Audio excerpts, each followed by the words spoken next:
artist working with photography, and I have a bachelor from the Valand Academy in Sweden and a master in photographic history from the Montfort University in England. And yeah, I've been here at Studio Goppo on a residency since the beginning of October. So I'm going to talk a bit about my interest in photography. And that means that I'm going to rewind a bit and talk about how it started and how my work slowly has moved into the direction where it finds itself now. So to start from the beginning, and the beginning means that I'm actually not going to talk about photography. I'm going to talk about clay, because that's how it started. So before I turned my attention to photography, I was working with pottery. I attended a school in the southern part of Denmark, where I learned how to throw and create crafted ceramic products in larger quantities. And I really like that when working with this craft, you start from scratch. Like you start with a lump of clay, and then you create something out of it. And you decide how and which shape it is you're going to give it. And if you're throwing on a potter's wheel, you have to sense the texture and moisture of the clay in order to know how hard to squeeze it in relation to the speed of the wheel. So a lot of factors are dependent on you working together with the clay if you're going to succeed. And you really have to get to know your material in order to take advantage of its weaknesses and its strengths. And then you have to work slow. Like working with clay is a slow process. And this way of working together with the material is quite important in relation to how I think about photography. But I'll come back to that later. So after 4 years with pottery, I just wanted to try out photography. I had bought a new digital camera and was just looking for courses where I could learn more about how to operate it. So this flirt with photography was initially only to have lasted for 6 months, but obviously I'm still occupied with it. So I began photography school 9 years ago in Copenhagen. And what happened at this school was that I learned how to use a variety of cameras, like from half format to large format, analog and digital. I was introduced to different genres of photography, like documentary, landscape, portrait. And I was introduced to the big masters of photography, such as Ansel Adams, Richard Avedon, Winkle Cavaucci, Nan Golding, and many more. So you get this introduction to photography, and then you slowly move into more personal projects. So by the end of each term, you have to have finalized a project which is going to be exhibited. So when I started working with my own projects, I found it really difficult to move around in the world and capture images which should have a purpose, a meaning, that they had to fit into a bigger picture, so to speak. I just wanted to photograph instances or motifs that I in some way found appealing. And even though I had learned to operate fancy cameras, I didn't want that the equipment should have too much to say either. I didn't want to use big cameras that made the image perfect. So therefore in the beginning I used single-use cameras. And they're very simple cameras with a minimum of options. And for me, using this camera was very much just point and shoot and just about taking images. So when I had been out photographing and came back to school and developed the images, scanned them and then started to work on them, there was this need from my teachers that the images should have imposed some kind of meaning, that it wasn't enough for the images just to be images. And as I recall, I found this very annoying, because for me this was just images. So for my first project, I simply started pairing the images by looking at colors and shapes. But honestly, I didn't want them to say anything. Like, I wanted them to be quiet.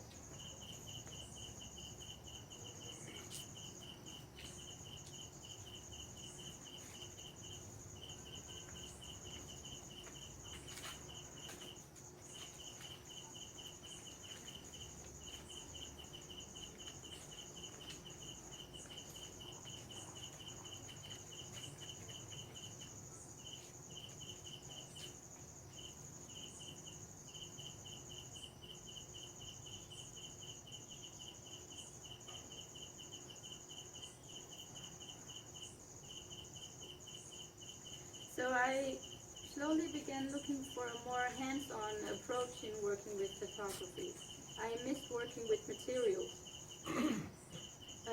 I then started working with pinhole cameras made out of matchboxes, like just to get a more sense of bringing some kind of crafting into photography. So I took this camera and visited a science school where they kept deformed animals in formaldehyde. And I went to photograph these with my matchbox camera. And I had to place the camera very close to the containers.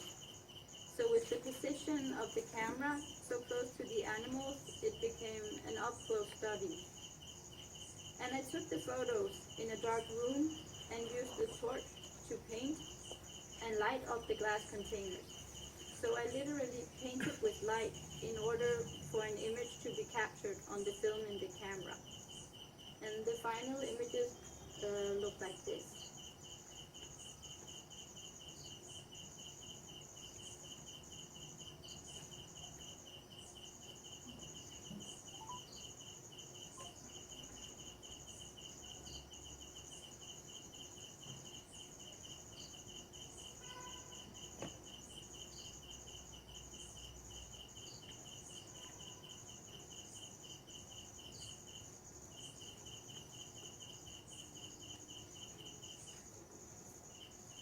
And working like this did give me more sense of working with materials in relation to making images. And I can see now that I was looking for the same approach that I had been taught from pottery school. Like this idea of getting to know your materials in order to be able to create something out of it. Like knowing the possibilities of the material in order to take advantage of it. I wanted to apply this to photography. I clearly missed this kind of work in photography. But at the time, I didn't find that there was much building, a creation, call it what you may, involved in photography. It was click, and then an image was there. And it frustrated me, and I wanted to challenge or work with photography and its materials. I wanted photography to go slower. And also what I realized was that I wasn't so much interested in the representational qualities lying within photography. It wasn't so much about the depicted image. It was more of what kind of images can I create out of the photographic material itself, or how can the material get a more prominent role when it comes to image making. So with these ideas in mind, I got into the Bachelor in Photography in Sweden. And here we were introduced to writings on photography. And it wasn't anything I had occupied myself with earlier. But reading about photography really opened up to ideas and gave knowledge about some of the conventions which lies within the medium. So for example, you often talk about moments when talking about photography. That when you take a photograph, it is a moment of time, a slice of time, a moment of one's life. And when speaking about moments in everyday life, it is not something that is measured. For example, when you say, hang on a moment, or I'll be there in a moment, it's this amount of time that we think is not set. And I was inspired by the idea of a moment and asked myself, what is a moment actually? So through research, I found out that a moment, at least in the West, is a medieval unit of time equal to 90 seconds. So a moment is 90 seconds.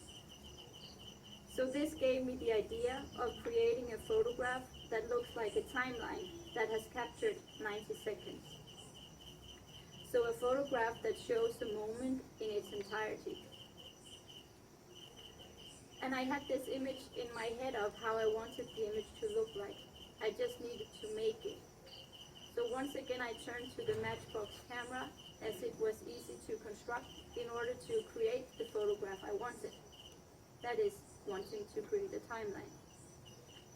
And normal cameras work in frames, but the Matchbox camera gave me the possibility to build it, so I instead could create this line, which became the work Momentum. And in this process, I found out how titles also could add something to my work.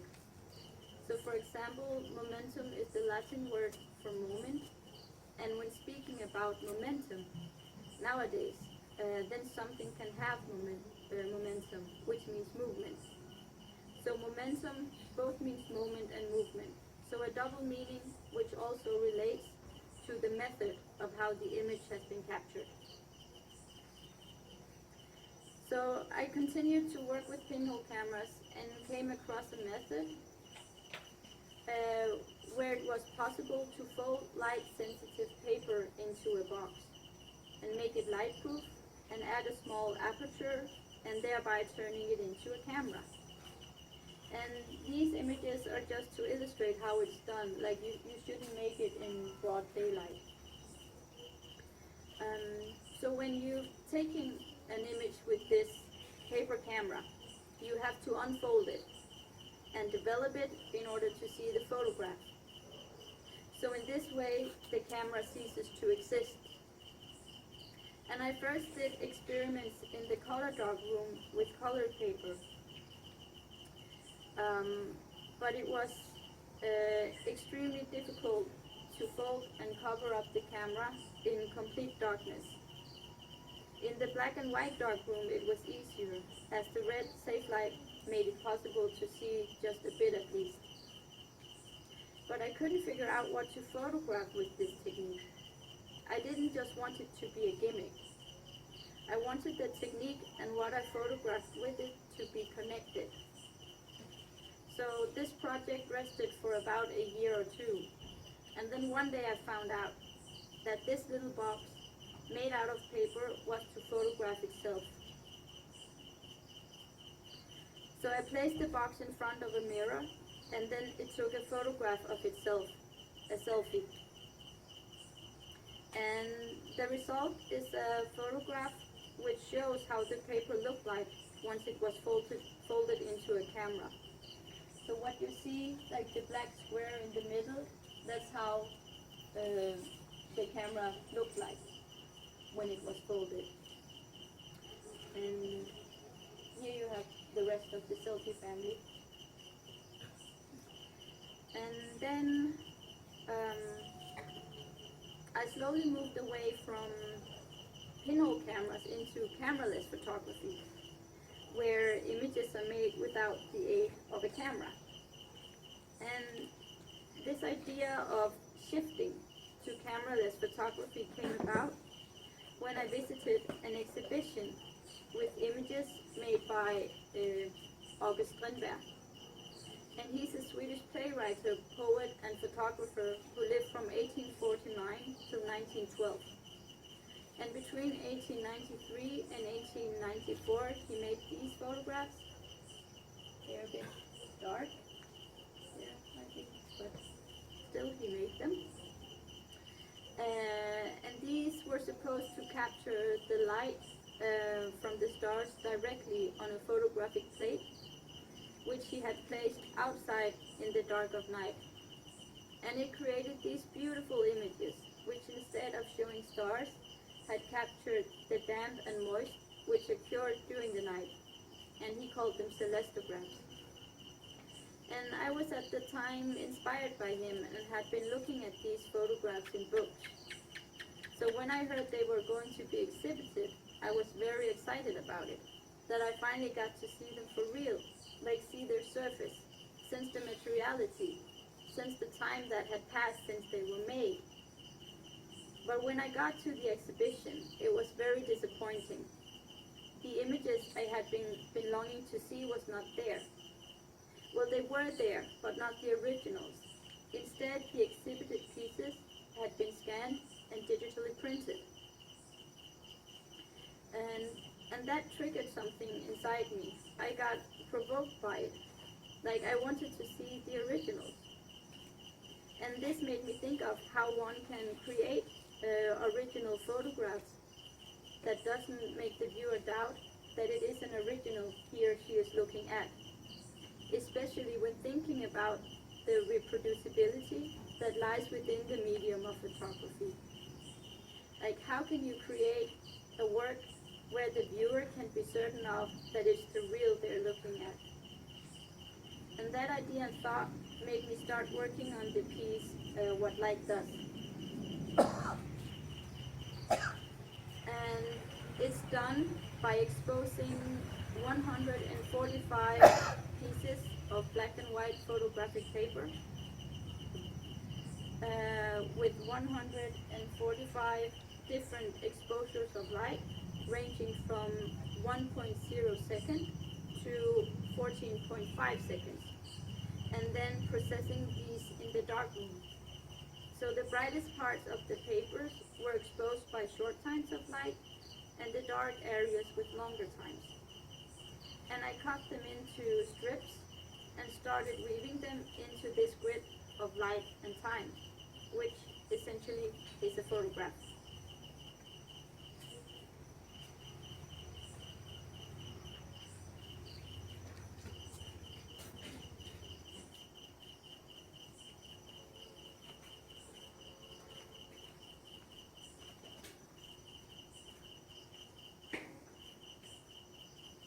And I thought, like, there is a photograph which is truly original.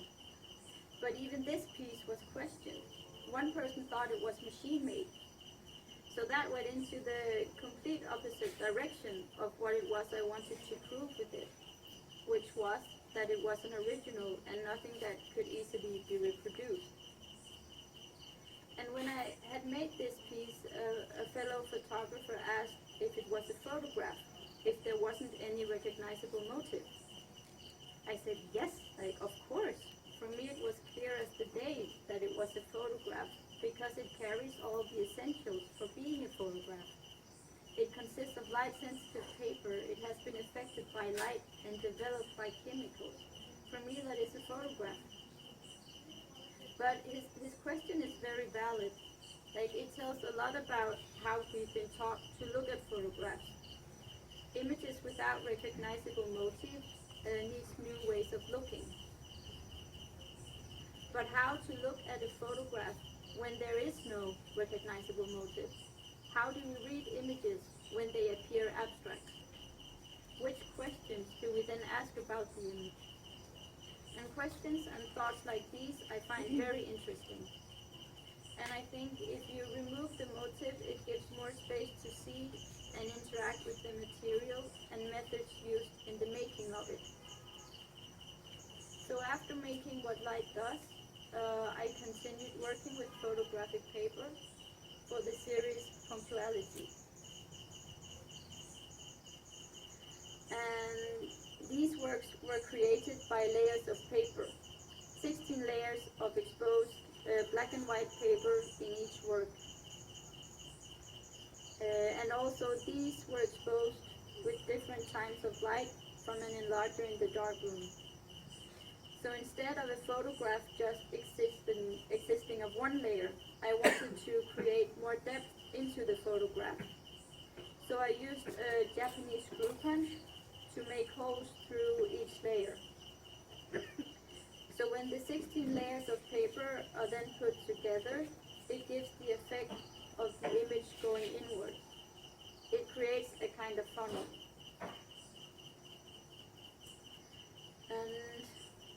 And with these pieces and the weaved one, like I really felt that I was crafting photography. Like I was building images up from scratch. And I felt I was following the same process as when working with clay.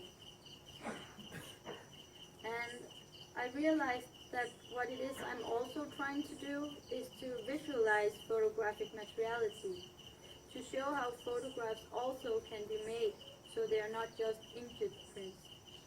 And the world of photography consists of so much material, but you hardly ever see it. For instance, with the glass negative. They are actually quite anonymous. We know that it takes a negative to make a positive, but we never get to see the negative as the object it is. It is most often just a base for carrying an image, whereby you can make multiple positive copies, and are as such something that are seen through, rather than being the depicted subject matter itself. So then I made this series Reposition, which shows old exposed glass negatives, and they are made as photograms. So the negative has been in direct contact with the photographic paper, and I don't know who took the images that are in these negatives or who are on them. Like, I'm only interested in the material qualities of the glass plate.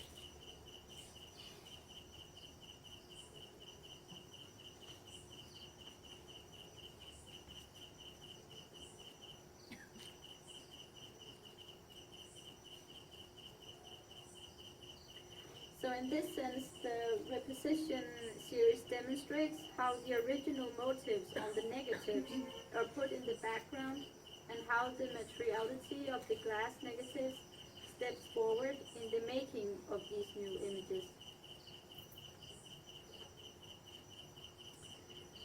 And for inspiration in my practice, I have been and is very much looking into the field of photographic history.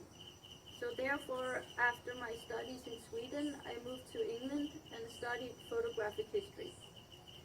And studying this MA really opened up my mind in learning about various fields of photography through history. And it was truly an eye-opener into this magnificent field. And we were doing a lot of research in archives. And one of the things I really like when working in archives is that I get to see so many different kinds of photographic expressions through its materials, processes, methods and techniques used for image making. So for example, lately I have been truly inspired when I have seen images in archives that are affected by silver mirroring. And this is something that can happen to an image over time due to air pollution, moisture and heat. And I cannot help think that it looks amazing, and that it is something that has been hiding underneath the image surface since the photograph was made, and now it has come up to the surface. And it has just been lying there latently and slowly turned into something visible. And I thought it would be interesting to see if it could be possible to provoke it. So the silver will show itself on the surface a bit quicker, instead of waiting for it for many years, because it isn't there in the silver gelatin paper or negative. It just has to be blurred out into the visible. And this has been one out of two projects while being here on this residency. And with the help from Appen, we've created these polluted environments, which creates toxic fumes and gases, and thereby it reacts on the paper. And the paper mainly used for these experiments is manufactured black and white paper. And this is how test number 9 looked like when no reaction had reached the paper yet. And this is how it looked like after 2 days. And it's a bit difficult to control what will happen, and this clearly needs more testing. And we have also made experiments with our own silver gelatin emulsion, but the effect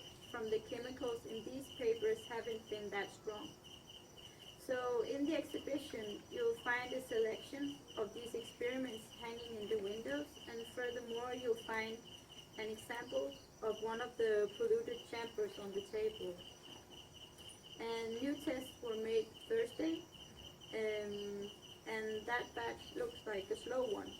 But slowly things are happening. So please come back within the next couple of days and see if anything has happened. So, like with this work, it becomes possible to say that in those years I've practiced photography, the images I've produced has gone from being taken to being made to now being grown in order to try and bring the silver out of the paper.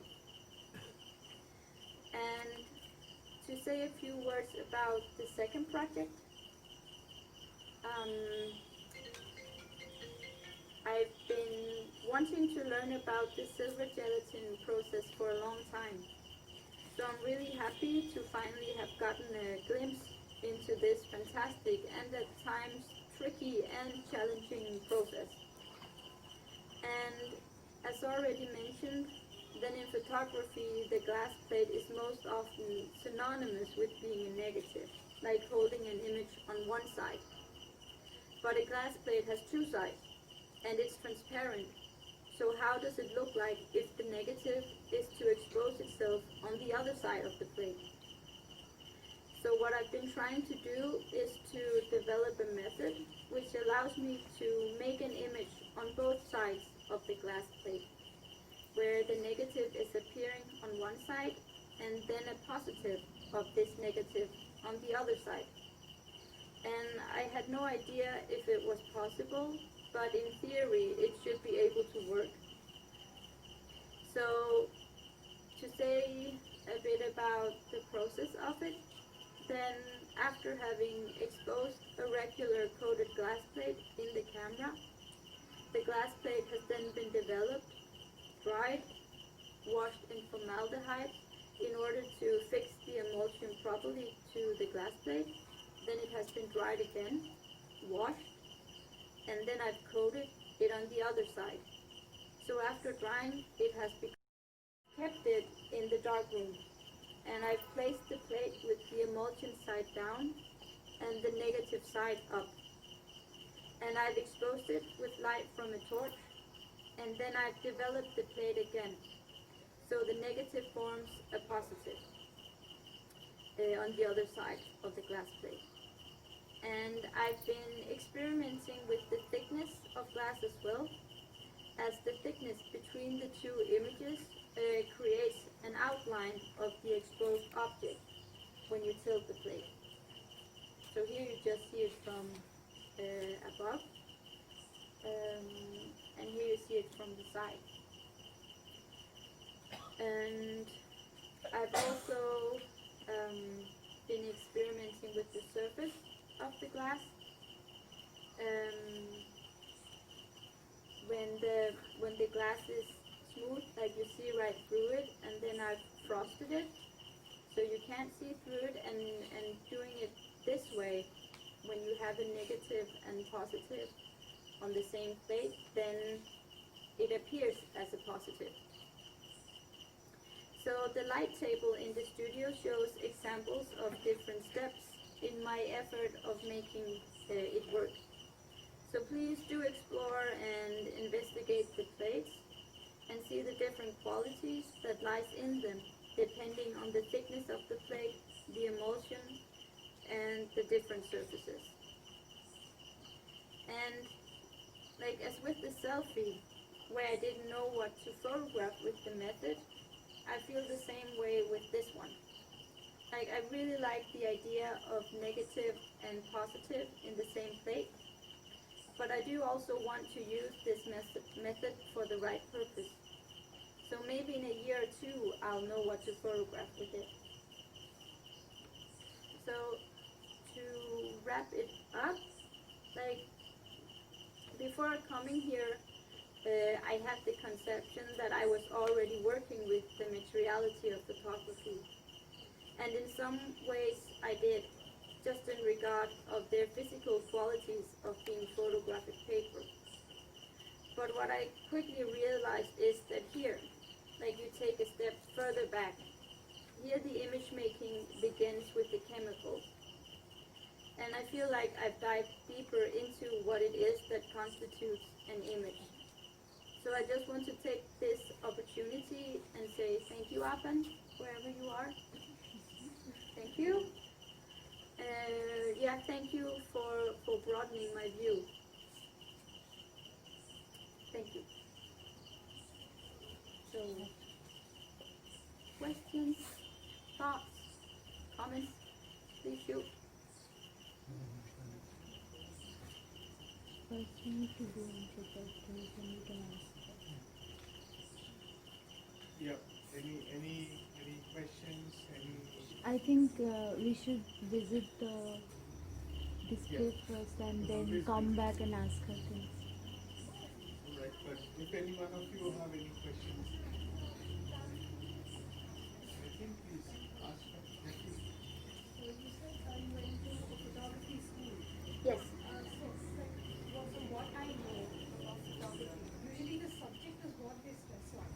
Like, how did they get you out of it? I mean, I find it very difficult. Well, the first photography school I went to, it was a bit of a problem that I wasn't interested in what they wanted me to do. I didn't find it that interesting. And luckily the program in Sweden is very open-minded. Like, we do study photography and read a lot of theory and ideas and how you think about photography and what lies within the medium of photography. But if we felt that we rather wanted to work in another material than taking images, we could do that.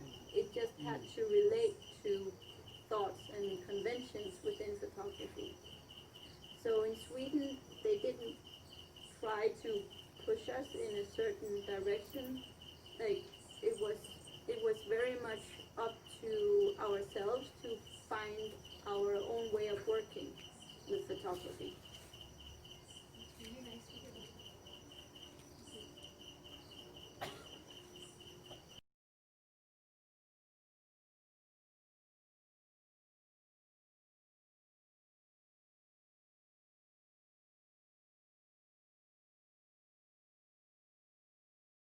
So tomorrow you are leaving actually. And you are going back home. So you are here for 1.5 months and then did a whole lot of work. And so what was your experience? Like what you thought and what you got? Ooh.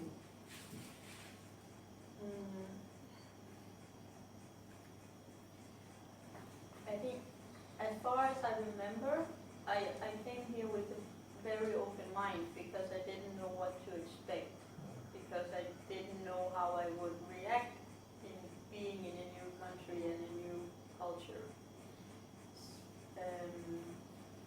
And I remember that I did find some kind of calmness in the thought of that I was going to work with photography. So even though everything else would be new and confusing, then I always had that to return to.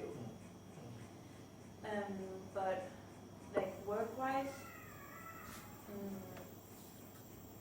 like I sent a proposal to you and I wanted to more or less stick to that proposal. So like even though there's so many things to do here, it's so easy to get carried away that I want to try this, I want to try this, I want to try this, but just to have some kind of guidance.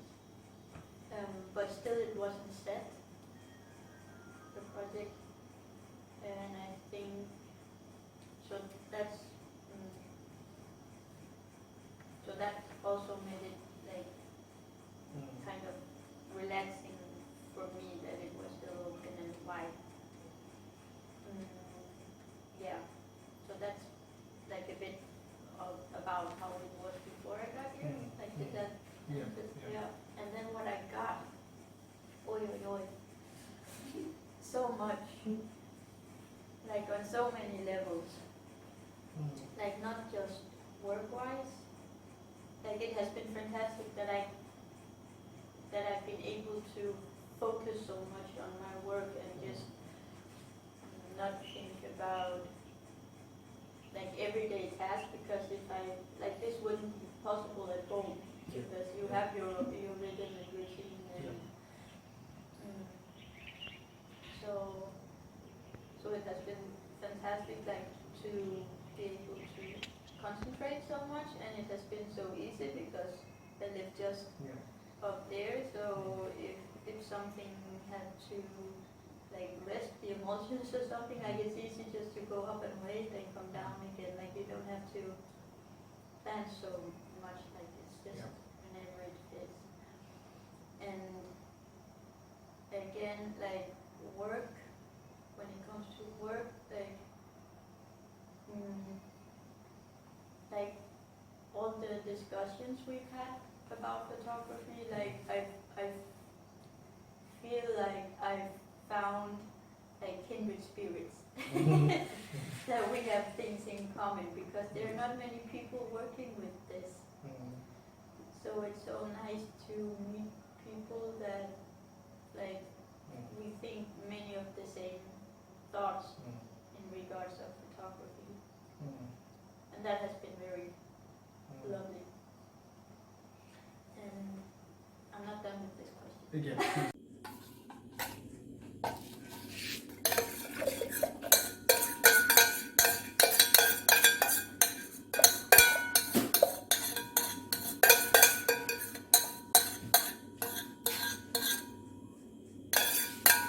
To say a few more words about like the work. Yes. Again, learning new stuff, like adding a lot of new knowledge to the things I had. So I feel like if I was here, then I'm further All right. now, because I've learned like many new things, and again through the discussions, like it has opened up some boxes. Yeah. And then there's the other side of it as well, like being here in India and with you and your family and you, and like that has been another part of it that I didn't expect. Like I didn't think about that before I left. But I have intimated you that you are going to stay with my family. Yeah, but like what does that mean? You didn't expect that. No, All no. Like one thing is to like say it, but again, what does it actually mean to stay with your family? Yes. Yeah. All right. The second question is this: that as you know, and we have intimated, like we have announced it many a times, that we are just a newborn residency. And what's your perspective from a very professional way of looking at residency? You know, this is my first residency. Is it? Yes. Yeah. Okay. So this kind of. So we need a standard, like residency should be like this. So yeah. So because I don't know how It works. how other residencies work. Okay. So yeah, it's a bit difficult to answer.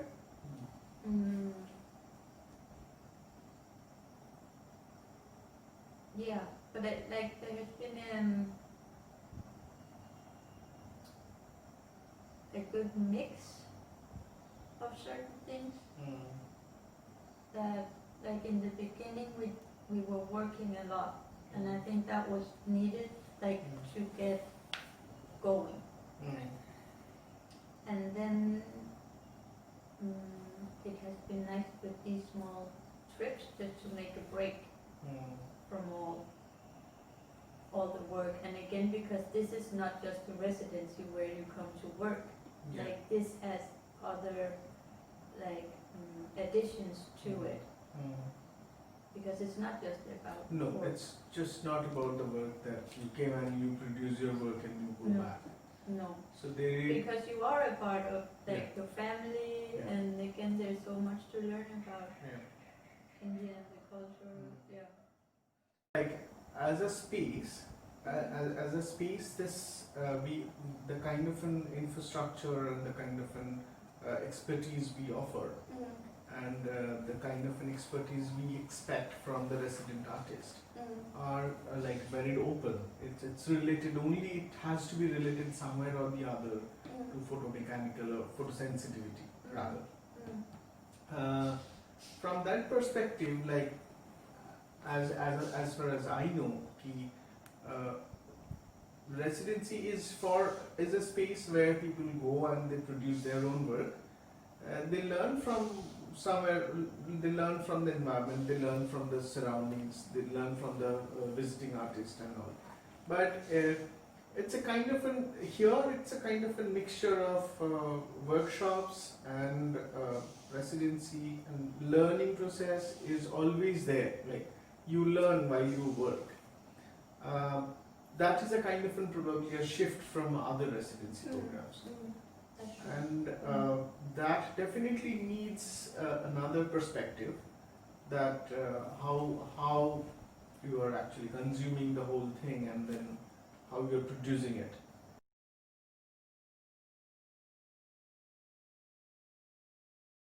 We have a lot of visual art students who regularly visits, who comes and talk. Some of them may have taken interviews of you, some of them may have discussed their own works with you. How do you find that element? Like, I think that has been really important, because like even though they might like they came to me first to see my work, but like I find it as important to see their work, because for example printmaking, like I don't know much about it, so that has been really what's the word, giving, like it has been is that a word? So that has been really informative for me as well, like to see other areas that I don't normally work with, alright. because they link together as well, or they overlap. Like many of the same thoughts a printmaking student might have, like about how they work and the material they're working with, and maybe they want to try something new. Like many like thoughts regarding the medium you work with, they overlap, and that's nice to. I think it's a reciprocal kind of a thing. Like we got a lot of things from your practice, which are not there. Like the way you were documenting things, the small things, the way you were documenting the experimentations, and the way you were recording them, the way you were putting that record keeping that record in a proper way so that it could be referred always.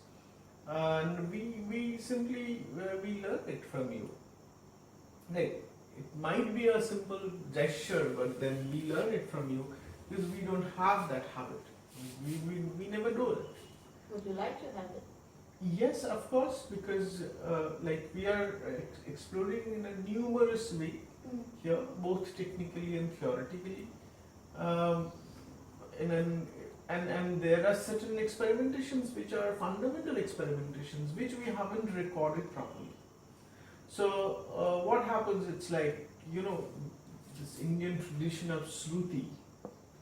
There is a term called Shruti. Shruti is oral tradition.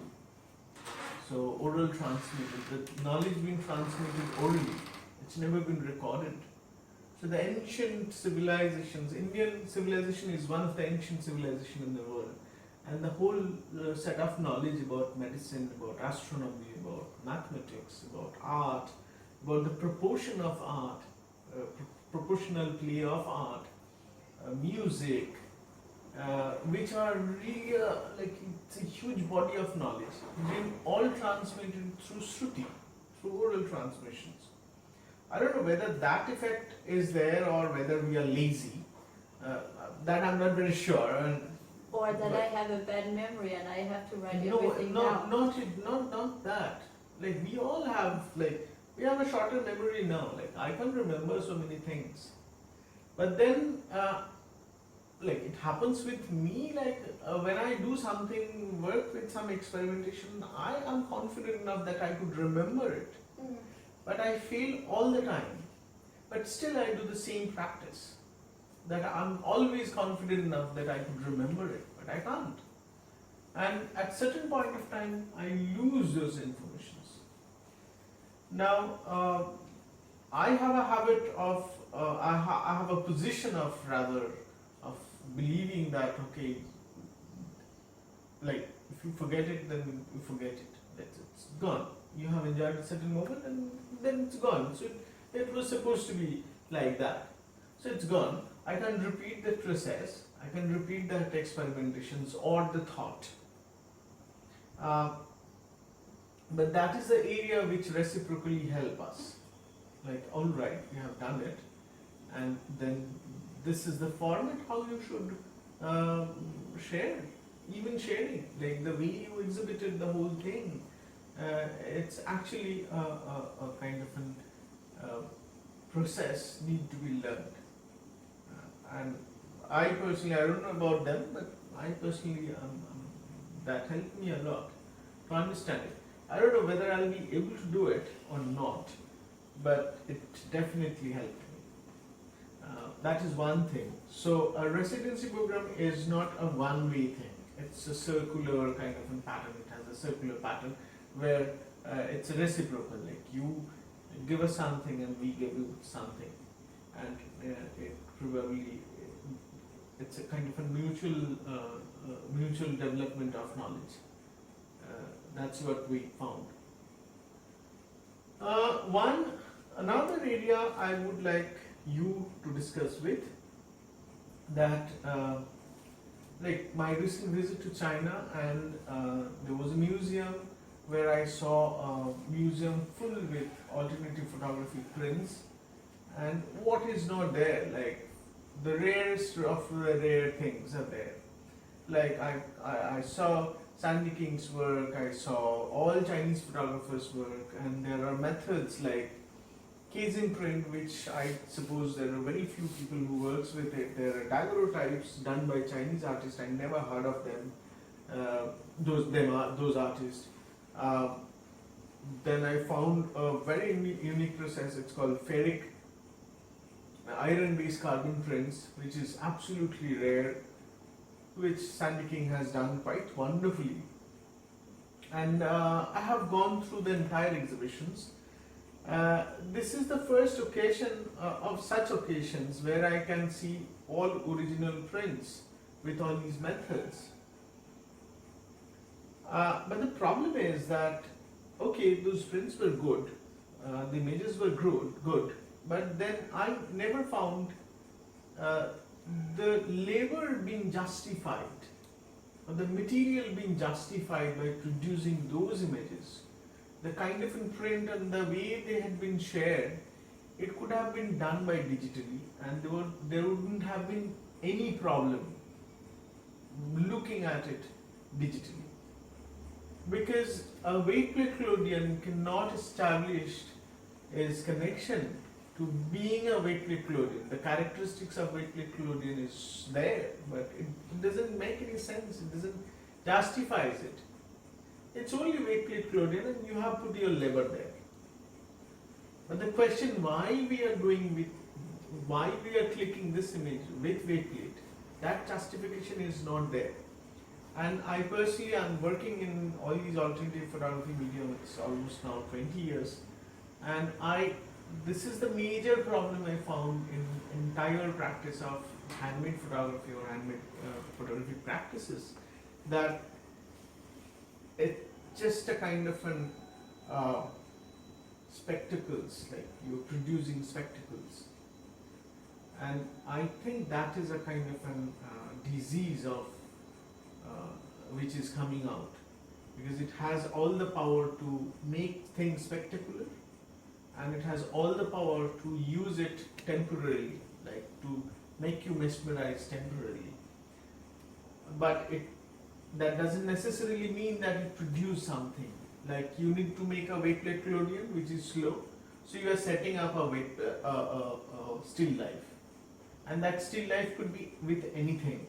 So a still life which doesn't have any connection with your thought process, but you need a structure to grow a creeper. It's like that. But interestingly, that we were aware of it, and then we never wanted to happen the same thing here. And we always wanted that if you are using certain processes, certain experimentations, then it has to has a fundamental link with your thought process. What is your opinion about it? Am I correct? Whatever I'm saying, is it right, or do you think our approach is correct? Because I'm asking these questions because a large body of artists, large number of artists are doing the same thing, and I'm quite afraid with that idea. I can't say if you're right. I can only give you my opinion. Yes, please. But I do agree with you that like that's also what I'm attempting to do in my work. That it shouldn't just be a method, like for producing an image. Like it has to say something more. The two have to connect more. And like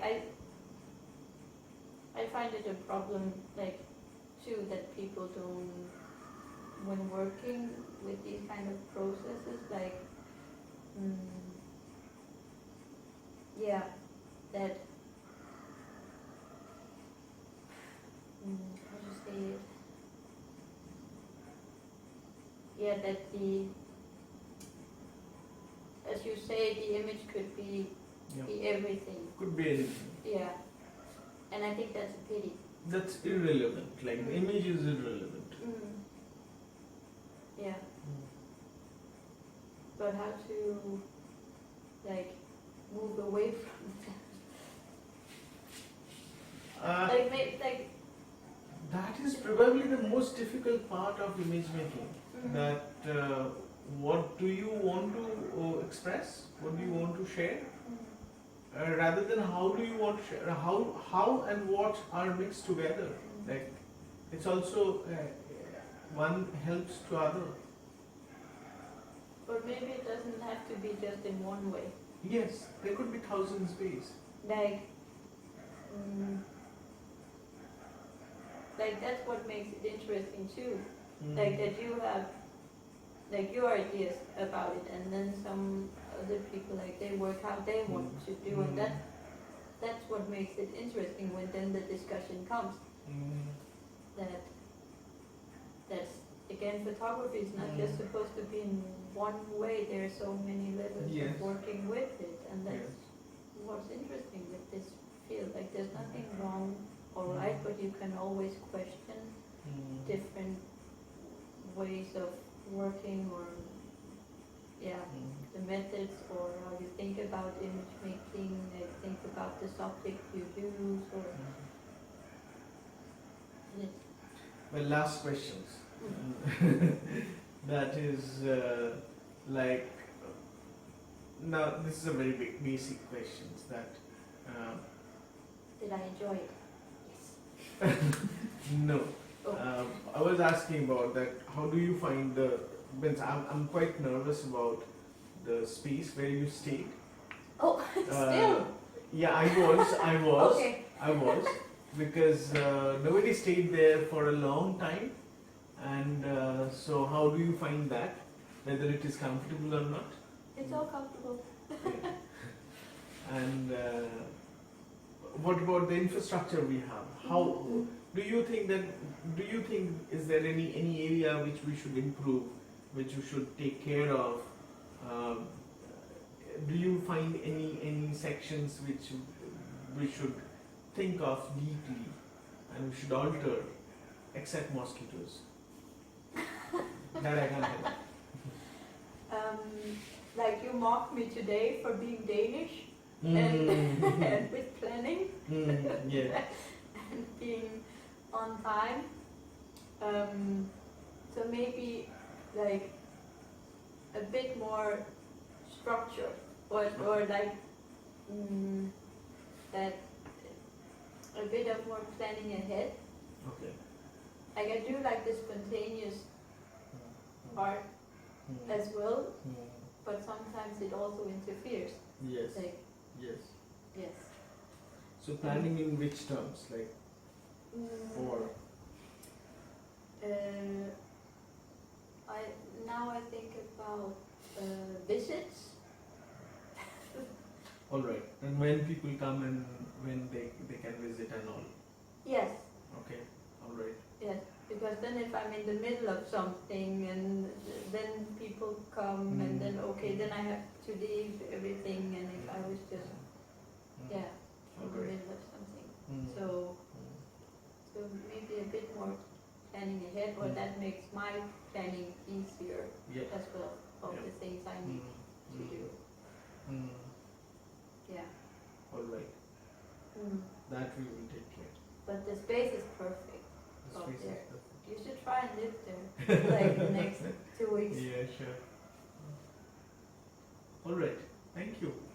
Thank you. Mm.